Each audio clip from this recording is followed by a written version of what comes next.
Hello everyone, welcome back. We're going to start the series of logarithm today, and in this video we're going to start the intro part, right? So as we progress in the course, I want everyone to take down whatever we discuss here so that the later down you can always revise these things, right? So let's dive into the course and see what we have here.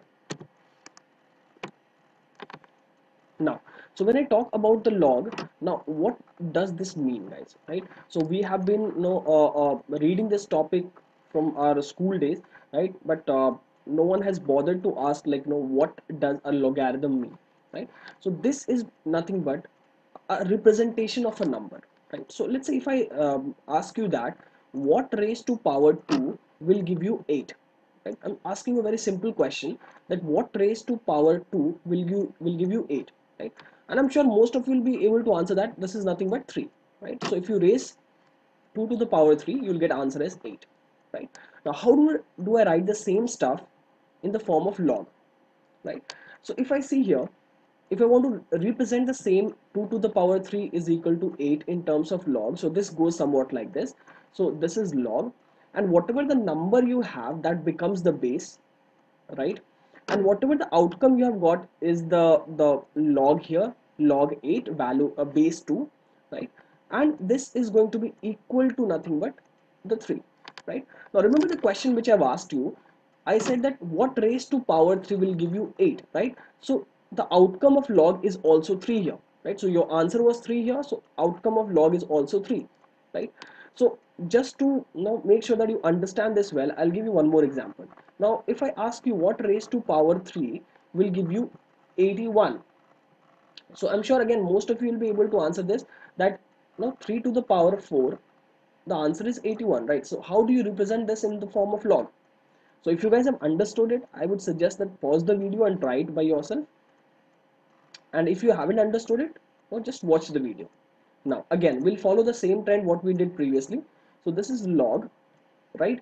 And I know this is going to be the base again, 3 is going to be the base, and this 81 is going to be the value here, the log 81 base 3, and the result of this entire outcome I'm going to get it as 4, right? So basically this was my power, right? This was my result, and this was my base, right? So this is what we have written, this representation of this number in the form of log, right? It is basically a representation of a number, right, into a different time, right? So if you see the basic log structure, it would be something like this, like log, you will have a base, I'm writing it as a, and you will have, let's say, value b, and you will have a certain outcome of the log, something like say c, right? So there's a basic property of a log, right? We're going to discuss that in later part of the videos. There's a property of a log, right? So if you have this, and if you want to remove the log out of here, so what happens, this base will go the other way, right? And this becomes the number here, something like this. So this will become a to the power c here, right? So removing the log and you take it to other way, so this becomes b is equal to a to the power c. Now you can see, you can relate this here in this example. So log 381 is equal to 4. So if I want to remove the log and write it in our natural form, so this 3 goes the other way, so this becomes 81 is equal to 3 to the power 4, right? So I hope you guys can relate it better now, right? So what is log and what log do, right? So guys, I'm going to discuss a lot more in this video, right? So stay tuned.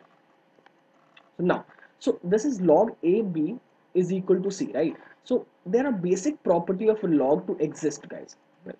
So I would also want you to note it down, that if it is given as log b base as a, which is equal to c, right?